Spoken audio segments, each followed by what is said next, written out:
How are y'all? Everybody online? Good to be with you.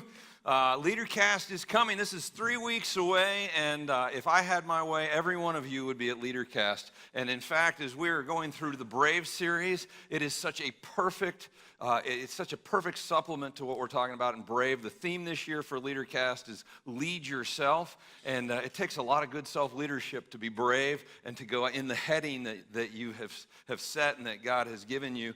LeaderCast, for those who don't know, it's the largest one-day gathering of leaders in the world. It happens at over 700 sites around the world. We're one of those sites, and we will fill this room with people from our community, government leaders, school leaders, church leaders, business leaders, a bunch of high school and college students who we get sponsors so that they can come for free. And we are investing in the leadership in our community because everything rises and falls on leadership. Now, I know a lot of you don't think that you're leaders, but you are. You lead in some context. And at the end of the day, we all have to lead ourselves. And if we do that well, our community wins, our families win, our businesses win wherever we work, our church wins. And so that's why we're doing this. We're partnering with the Chamber of Commerce, with the City of Wheeling, with businesses from all over the city to make this happen. It really is a high impact, high inspiration day. You will be glad you came. So if you work for somebody, ask them to send you and pay for you to come. As a Vineyard person, the price on the street's $100 for the day, and that includes lunch for you. As a Vineyard person, you'll get a special code. It's $50, and it is so very worth it. So I want to encourage you to sign up for LeaderCast. If you haven't yet, you can pick up this brochure in the lobby on the way out, and if you work someplace and would be willing to hang up a poster to help advertise it in the community, that would be great too. You can pick these up in the lobby as well, but you will be glad you came. We've done this. This is year 4, I think. And every year it blows me away. It's just fantastic. So LeaderCast is coming, 3 weeks to get it on your calendar and make it happen, register. So, and there should be a discount code in your program, so take your program with you and get signed up because we're hoping to fill this place. And we want you to be able to make it, so sign up early. All right. Well, guys feeling brave? Yeah? Yeah, so if you're new with us this week, last week we talked about we kicked off the Brave series and why we're doing the Brave series. So let me just catch you up real quick. I believe that for most of us, there's something that's rattling around inside of us that we know we're supposed to do. And it may be something like, I need to get in shape. Anybody feel like, but it's kind of scary. You've tried it before. You've fallen off the wagon before. You know, and it's always fear that holds us back from taking the leap and doing that thing. So it might be something as profound as I need to change my career direction, or go back to school, or there's a relationship that I need to reconcile, and it's scary to think about talking to somebody about. You know, what if they don't respond well? Or maybe you're in a relationship that you know you need to get out of, but you're afraid of what life looks like without that person because you know they're not good for you, but you're just like, well, but at least I know what to expect. Or maybe there's a nonprofit or a ministry that you got this idea and it's in you. And if you're a Christian, you might even use the language of God is calling me or prompting me or nudging me in that direction. If you're not a Christian or a follower of Jesus, maybe it's just something that you know is rattling around inside you and you need to do it. And fear every time is what holds us back because it's unknown. What's going to happen if I set out in that direction? So last week, everybody got one of these cards, and they're attached to the program again this week. So you got one. If you weren't here last week, I want you to take this out. And what I asked everybody to do last week was spend a little bit of time, just get quiet, say, God, I'm listening. If you have something you want to say to me, I'm listening, and get quiet and listen to what he has to say, and then pick a heading, whatever that heading is for you. Maybe it's exploring faith if you're not a follower of Jesus and you're trying to figure out what you believe about him. Or maybe there's a spiritual direction of, I want to submit my life completely to God. And so that's my heading. Well, that's a great heading. Write it down. Or maybe you need to go back to school or whatever it is. But pick a heading. And the reason, this is going to kind of serve as our compass. And the reason we need this, and you want to keep this with you, put it in your wallet, put it in your purse, put it on your dashboard, whatever, somewhere where you can see it, is because once you head out on a heading, you're going to run into some obstacles, and that's what we're going to talk about today. You're going to run into a mountain, and you're not going to be able to see the other side of the mountain, and you're going to need to be able to pull the compass out and go, oh, yeah, that's the direction I'm going, all right? So you're going to need this for the journey that you're on. So if you haven't done this yet, take one of the cards today, pick your heading, and prayerfully, or at least get quiet and listen and do whatever God tells you to do, all right? Does that make sense? You following me? All right, good. Good. And the reason is, and here's what I have learned on my journey, when you decide to go for it, you will experience struggle. You will experience opposition. You will experience storms. It's part of the journey. Now, don't let me talk you out of actually taking the journey. In fact, I hope that I will inspire you to take the journey anyway, but it's going to happen. Now, we like to think that if God nudges us in a direction, that he's going to pave the way. I mean, where God guides, he provides, right?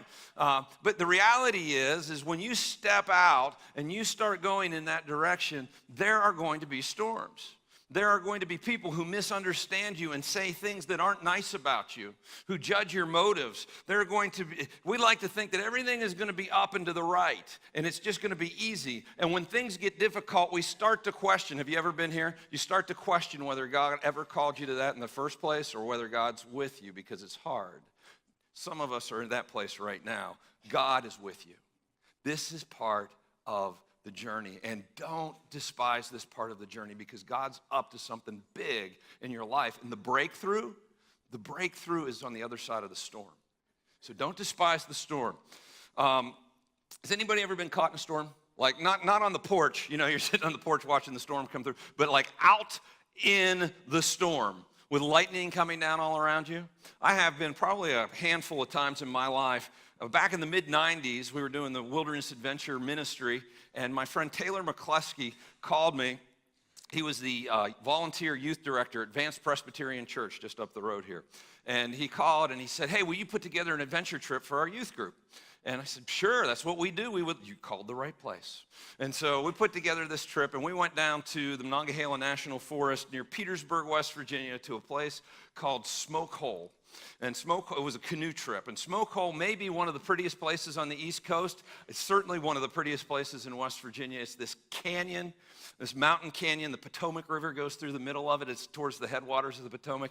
And these just spires of rock and mountains shoot up 1,000 feet into the air, and it is spectacular. And so we met at Big Bend Campground. That's where we put the canoes in. The canoes met us there. The group from Wheeling came down. We all met. We got into the canoes, packed them with all our gear, got out onto the river, taught the kids. We had all these middle school and high school kids, taught them how to paddle a canoe. Because there is something to that. And so for the first mile, they just went in circles down the river. They eventually got the hang of it. That was part of it. They had to learn to work together. And we're going down, and it is a beautiful day. I mean, it is blue skies, and there are eagles and ospreys. We come around one corner of a bend in the river, and there is an eagle eating a fish on the beach, a bald eagle, and it takes off and flies 20 feet over our heads. And we're like, wow, this is unbelievable. We're on an adventure. This is what adventures are supposed to be like, right? This is bigger than life. It's so beautiful, and it's great. That night we camped out, and the stars, there wasn't a cloud in the sky, and there's no light pollution down there, so the stars, there's a gazillion stars in the sky. Take your breath away, beautiful. We're having a great time. And so the next morning we get up, we get out on the river again. Within a half hour, one of the canoes tips over, and it tips upstream. Kids fall out, they're okay, but the boat fills up with water and wraps around a rock. And so we go out, about 5 or 6 guys go out, and we can't budge the canoe. Like, we can't leave the canoe in the middle of the river, and we can't budge it. And so I had some rope and carabiners and set up a pulley system off of a tree. It had all 28 people pull on this thing, and with a little bit of mechanical advantage, we were able to pull that boat off the rock, and it was a taco boat. We had to pound it back into shape and load it back up with the gear and the kids, and we headed down the river, and everything was good. It's like, hey, that was our obstacle. We have a story to tell now, and it took all of us to overcome it, and it was really, really great. Well, as we're going down the river, it starts to cloud up a little bit, then it starts to rain a little bit. No big deal. We don't melt in rain. It's fine. And then the lightning started. And boom, right behind us. I mean, really, really big, scary lightning. And so as the leader, my job is to make sure that as many kids as possible survive, right? And so we pull the boats to the shore, and we spread everybody out so that if lightning strikes in one area, there's still some people alive who can help these people. And so we spread the canoes out, turn them over, everybody's sitting on top of their canoe with their rain jacket on, and this storm is like nothing I'd ever been in before. I mean, bang, bang, all around us. I thought for sure we were going to lose a few kids, but if most of them survived, it was a win. And so, just kidding, that's a joke. Everybody survived. But I tell you what, I had to change my underwear after that. It was scary. It was scary. I thought maybe somebody, maybe me, wasn't going to make it through this storm, because real storms are serious business. Serious business. Well, the storm cleared out after about 45 minutes, and we got the boats back on the water, and we finished the trip. Now, I ran into Taylor, my friend Taylor. This has been 30 years ago. Ran into him 3 weeks ago, and he's like, "Do you remember that trip? You remember that storm?" You know what we talked? We didn't talk about the eagle. We talked about the storm. And that storm did something in us, and they always do. Now, here's what I can promise you. You go through this life, and you set out in a direction, you're going to face a storm. It's part of the deal. And now, some of you are like, "Come on, can we be positive? What about the power of positive thinking?" Well, I am positive you will go through a storm, right? It's going to happen. And there are moments where you'll want to quit, where you wonder, can I take another step? I don't see how we get through this. Ever been there? I've been there. You can't see how it ends well, where you're misunderstood, where your motives are judged, where it gets hard to the point that you just want to be done, where you lose your brave in the process. Now, the good news is that if God calls you in a direction, you're going to make it through to the other side. He doesn't promise that you'll make it through without opposition, and he doesn't promise that you'll make it through without having to go through a storm or two, but you will make it through to the other side if God is calling you there. You might have to change your underwear once or twice, and you might have to rediscover your brave in the middle of the journey. Anybody ever been there? Like I was brave, and now I'm not so brave, but I got to find my brave again and keep going. That's part of the story, I think. And here's what I know. That if you're willing to go into the storm rather than trying to avoid the storm, God will use it to shape your life and prepare you for bigger things down the road. He always does. And what I have seen, and what I did in my former life with the wilderness adventure stuff is such a great picture of this. We would take people out into the wilderness and out of their comfort zones and put them up on rocks where they're scared to death, or a ropes course, or a cave, or out onto the white water, or whatever. And they would accomplish things, and they would overcome obstacles and storms together that they thought they couldn't. And it bonds friendships like you've never seen before. The same thing happens in the storms we're talking about. It forms faith. It gives you a story to tell. And it does prepare you for bigger things down the road. See, we think we can avoid storms, don't we? Now, and this is some of you are thinking, well, if there's storms, if we set a direction, then I'm just not going to set a direction. Like somehow that's going to insulate you from the storms. But I've got news for you. The storms will happen anyway. Jesus said, in this life you will have trouble. Right, the storm will come to you if you don't go to the storm. And the question is, are you going to have purpose in the storm, or are you just going to be busy trying to defend yourself? The national chair of the United States of America is the lazy boy, right? We want to sit in comfort, and we want to sit in security in our living room and let the storms go around us. And we love our lazy boys, and we think we live under the illusion that we can insulate ourselves from the troubles of life, but that is not true, and you know it's not true. You either walk out in a direction or you worship comfort and security, which is the God of our age. Either way, you're going to see a storm. One of my favorite movies is The Patriot. It came out, I think, in around 2000. It was a Mel Gibson movie, loosely based on the life of Francis Marion, who was a South Carolina delegate who ends up being a war hero during the Revolutionary War. He did not want to go to war with England. He did not want to declare independence from Great Britain because he didn't want the storm. He wanted to live on his farm with his kids and make rocking chairs, which were the lazy boy of their day, and just kind of let this thing blow over. And when South Carolina voted for independence, he went back to his farm and he pulled his kids together, and they were just going to keep their heads down, and this storm was going to blow over until the British showed up on his farm, burnt down his house, shot his son in cold blood right in front of him, and all of a sudden, he was in a storm. See, storms happen regardless of whether you are walking in a direction with purpose and meaning, or if you're sitting at home and you're lazy boy hoping they don't show up. There's always going to be a storm. The question is a question of purpose. I believe God calls us to not play it safe in this life. Now, this is countercultural, isn't it? I mean, we pulled the high dive out of Wheeling Park. I believe God calls us to not play it safe. I believe that God calls us to adventure. I believe that he calls us to have impact with our lives. I believe that he calls us and is calling you to a breakthrough. But the breakthrough is on the other side of the storm, and it's going to take some brave to get from here to there.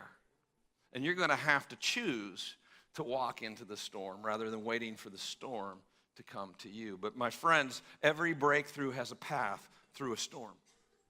Every breakthrough has a path through a storm. Every great story has a storm in it. You know, God is writing a story with your life, and every great story has a storm. Let me give you an example. Here's a story you're going to be really, really familiar with, or a lot of us will.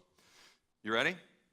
Man plants a garden and sits down for a meal.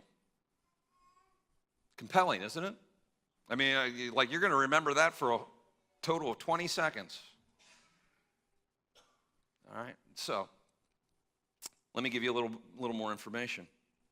Man plants a garden. A wizard shows up, informs him that he is the one who will defeat evil and destroy the ring of power that controls them all, that is menacing the world, and he is going to have to take this ring through obstacles, through mountains, over mountains, against orcs and all kinds of other things that will come against him, and he is going to have to climb the mountain in Mordor and drop this thing into the lake of fire, which will destroy that ring and save the world.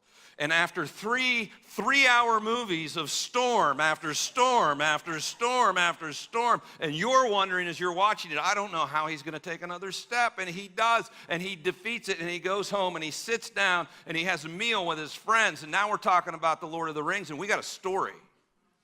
Got a story that you're going to remember. It's much more compelling than planted a garden, sat down, and had a meal, right?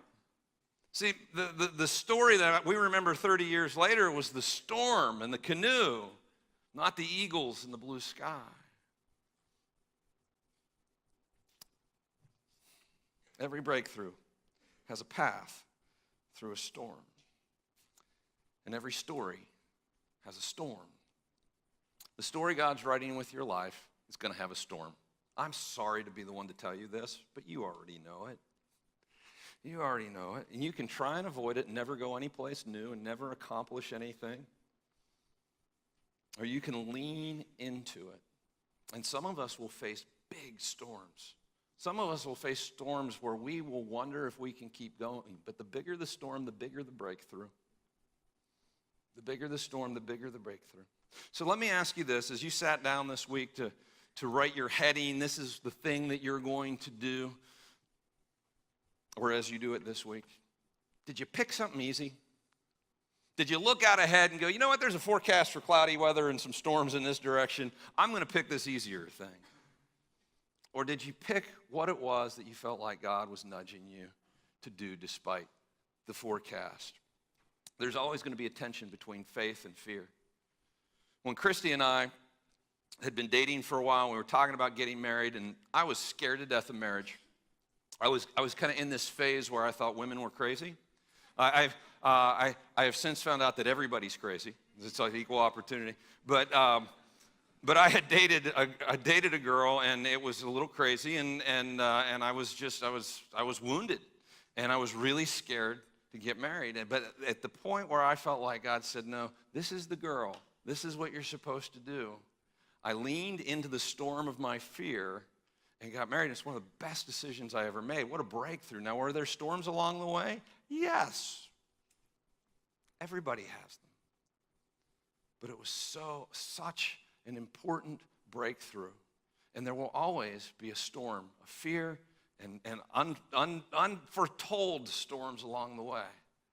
But when we do what God tells us to do, when we go in the direction that he prompts us in, there's always breakthrough on the other side of the storm. When I came on staff here at the church, John Raz was the pastor at the time, and he was a mentor to me and a friend, and I was just volunteering in the church. And I got to this place where I had never wanted to work for a church, as I looked around, not necessarily here, but just growing up in the church and everything, and looking around, pastors were somewhat neurotic, and I'm just being honest, So I'm okay with it, really. I am. But they were married to the church. It was all their time went into the church, and so their marriages tended to be a wreck, and their kids grow up to be pastors' kids. You know about pastors' kids? They're just out of control because dad's never around.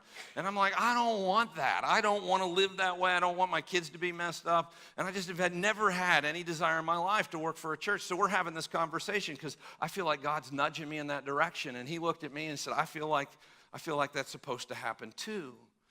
And I said, well, I'm going to face my fears. And we took that step together. And have there been storms? You bet there have been storms. But it has been an unbelievable ride for the last 18 years. And I'm telling you, if you can push through the fear, that tension between faith and fear, there's a breakthrough waiting for you.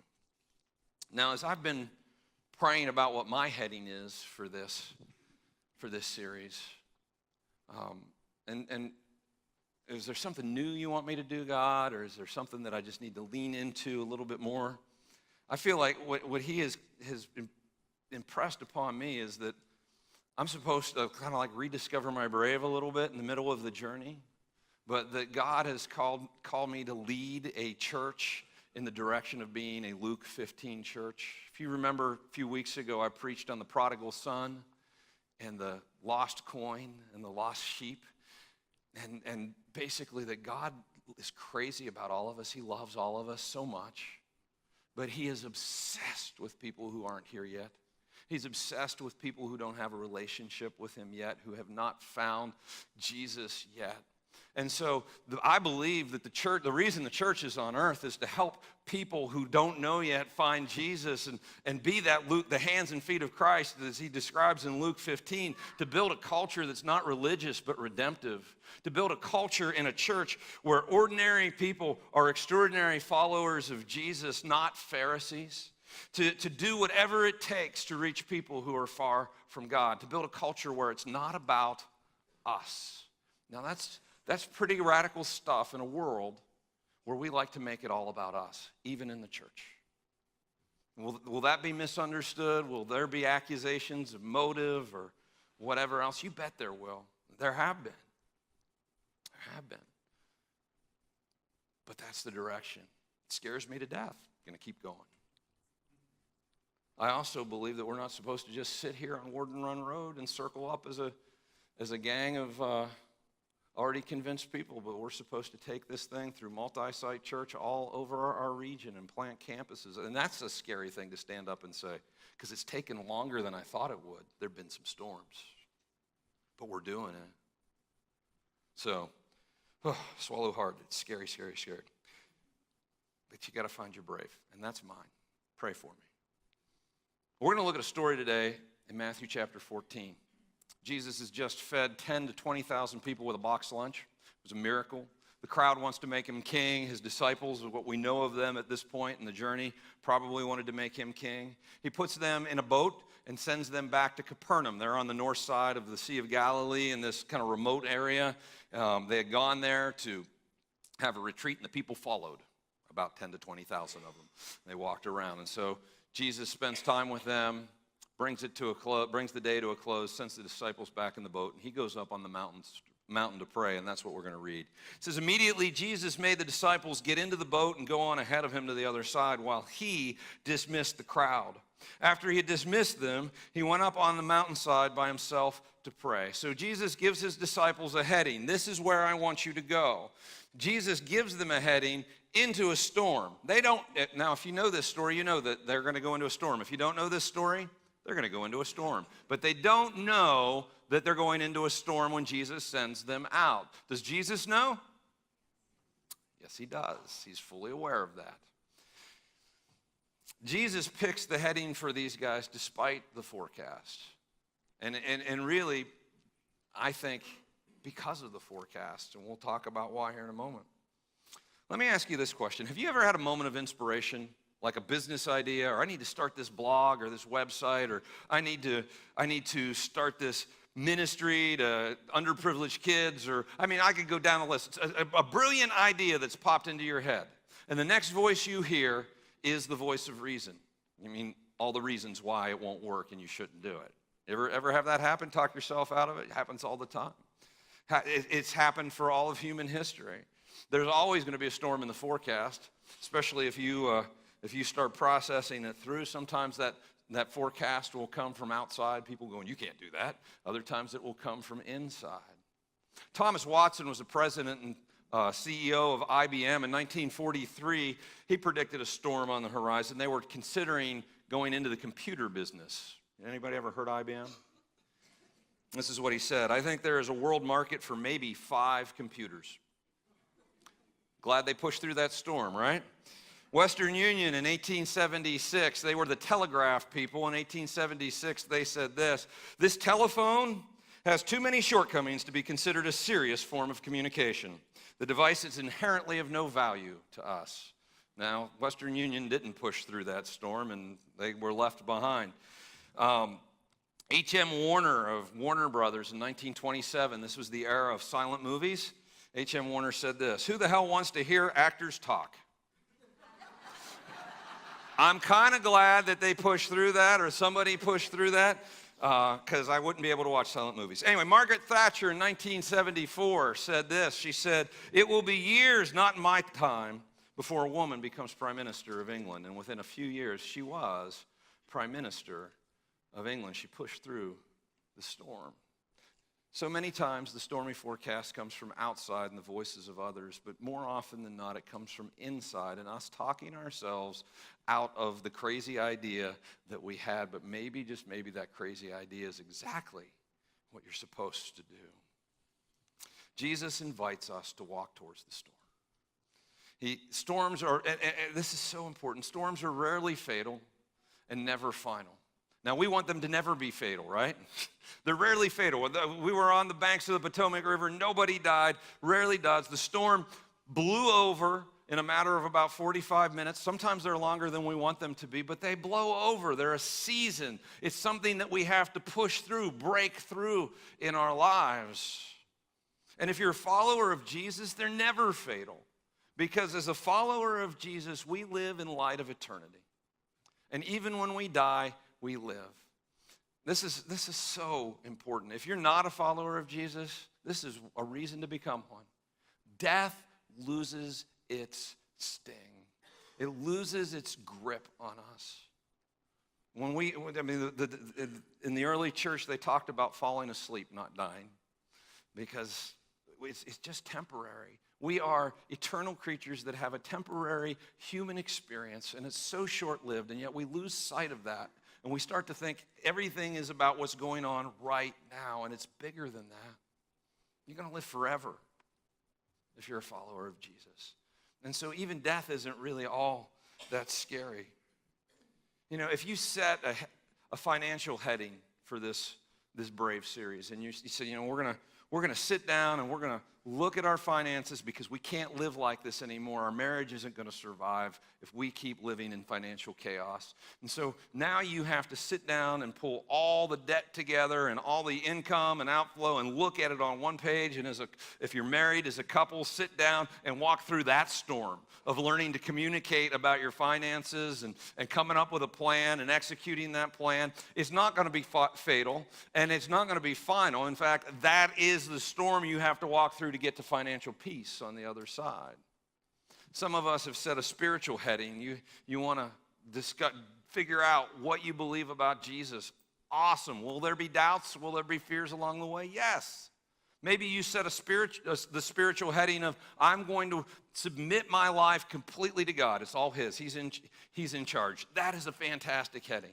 Will it be without storms? No. Will there be doubts? Will there be fears? Yeah. But they're not final, and they're not fatal. And if you push through to the other side, you will find the breakthrough you're looking for.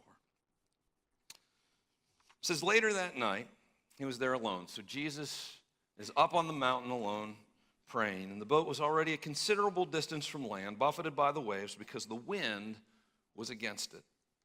Now, Jesus is up on the mountain. He's praying. The disciples are out on the Sea of Galilee, which is really an inland lake. It's not that big, but they are being just pounded by the waves. And the word there in the original language is tormented. Tormented. And when we find this word in other places in Scripture, it really refers to demonic activity, to spiritual forces coming against something that God wants done in someone's life or in some situation. You ever feel that way? Anybody? You ever? I have. Yeah, I've been in the middle of things, and this is a storm, and I'm like, this is crazy. It's coming from every side. Like there's something bigger going on here than just, hey, your run-of-the-mill storm. Like I am being pounded, opposed, tormented. Maybe you feel that way right now. And you're wondering, where's God? Don't wonder, where is God? Don't wonder, does God even know? God is fully aware. He is fully aware. Jesus gave them this heading, and He knew it would take them into the storm. Now, for some of us, that just blows up your theology, doesn't it? I mean, that God would, because we think that God exists to keep us comfortable and safe. He does not. I know, it's tough, but it's true. Truth will set you free. I heard that somewhere. God wants to make you great. He wants your life to shine brightly. He wants you to be full of bravery and courage. He wants you to have confidence in Him and confidence in you. And friends, that's not found on the lazy boy. It's found in the storm. Jesus gives him this heading. He didn't cause the storm. He knew it was going to happen, though. And the same is true for you. He will use the storm to build your faith. He will use the storm to strengthen your character, and He will use the storm to prepare you for the next big thing He has for you to do. It's part of the process. And Jesus doesn't leave us alone in the storm. Verse 25, it says, shortly before dawn, Jesus went out to them walking on the lake. So Jesus shows up walking on the water. Now they're thinking, they've been in this storm for 6 hours. Anybody been in a prolonged storm? I have. God, how long can this go on?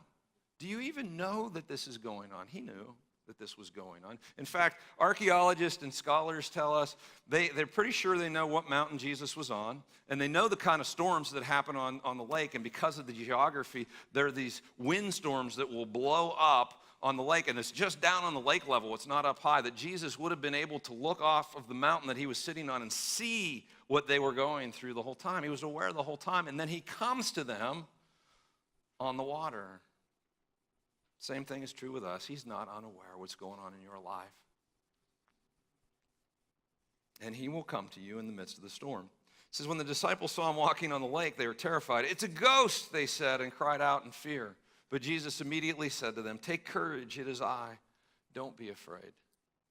So they see Jesus walking on the water. They're petrified, because they think it's a ghost. A ghost in their culture would have been an omen of death, especially out on the water. That, like, they're going to see this ghost and then they're going to die, because that was how the legends went back then. And Jesus immediately says, look, don't be afraid. It's me. And that's how it translates in English. But really what Jesus said in the original language is, take courage, I am. Take courage, I am. Now, to us modern people, unless you've been doing Bible study for a while, that might not mean anything to you. But to them, they knew exactly what that meant. You see, when Moses encountered the burning bush and God showed up and said, look, I want you to go to Pharaoh, the most powerful man in the universe, or not in the universe, but on earth. I want you to go to Pharaoh and I want you to tell him to set my people free. And Moses is a little scared, you know. I mean, there's some fear there because he could die very quickly doing that. And he said, who do I tell the Pharaoh, who do I tell him who sent me? And God says to Pharaoh, or God says to Moses, tell him I am sent you. And the word there is Yahweh. Yahweh. And that's the Hebrew word for God. They won't say the word God. That's considered disrespectful, but they'll say Yahweh. So as Jesus approaches them on the water, he says, God is on the water. God is in the storm. I am God. People say God, Jesus never claimed to be God. Jesus claimed to be God over and over and over again. You have to understand the cultural context of what he was saying. And he certainly claimed that he was God in this situation, and he backed it up with walking on water. Yahweh is in the storm, Jesus said. Yahweh is on the water. God is here. Now, if you were there, how would you respond?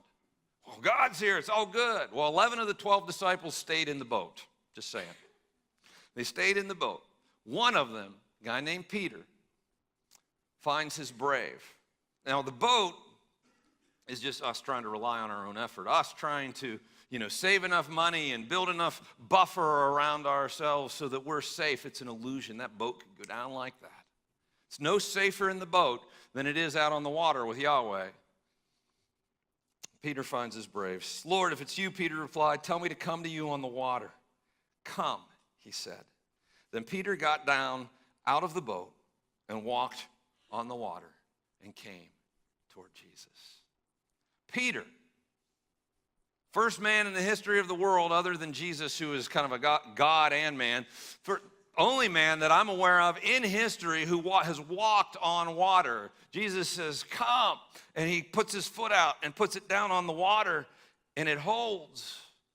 And then he swings his other leg over and puts it on the water, and it holds. And he starts walking towards Jesus on the water. Now, he loses his brave somewhere in the middle of this, and you'll have to read Matthew 14 this week to get the rest of that story. But he walks on water. Talk about a breakthrough. Talk about a faith builder. Talk about a story.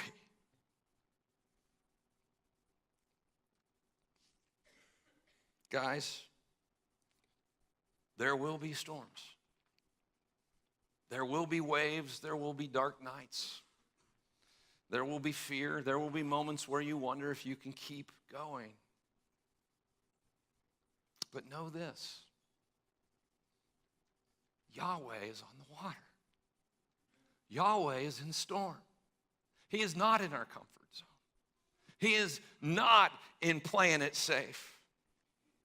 And if you're willing to get out of the boat, you will find breakthrough. You will. Last week I asked you to name your heading and write it down. This week I want to ask you to identify what you're afraid of. What keeps you in the boat? There are storms that you're not going to be able to foresee, but there are some that you are foreseeing that might not even happen.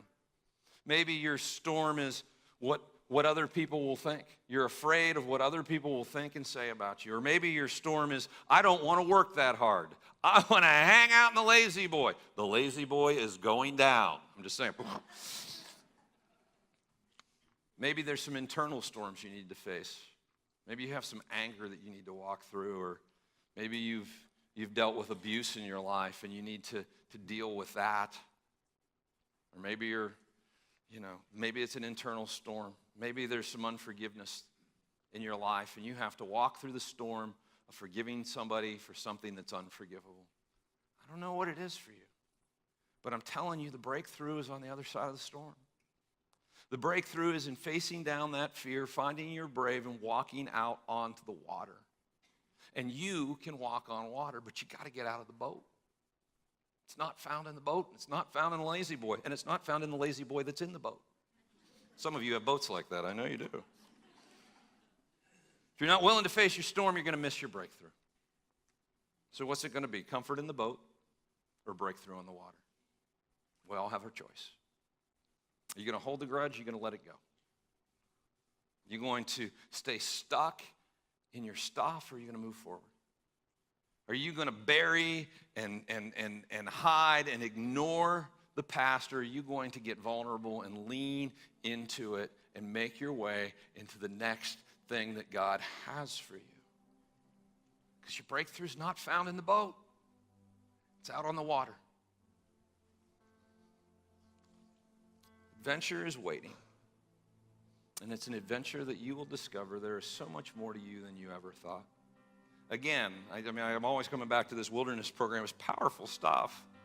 But that's what we saw over and over and over again. We would put people in situations that would stretch them so far out of their comfort zone. And they would overcome together, and they would discover that there is so much more to them than they ever knew. And you will find the same thing. You will discover there's more to you than you ever knew was in there. There's more to God than you ever knew. And there's more to this life. But that's all found in the adventure. It's not found in the lazy boy, and it's not found in the boat.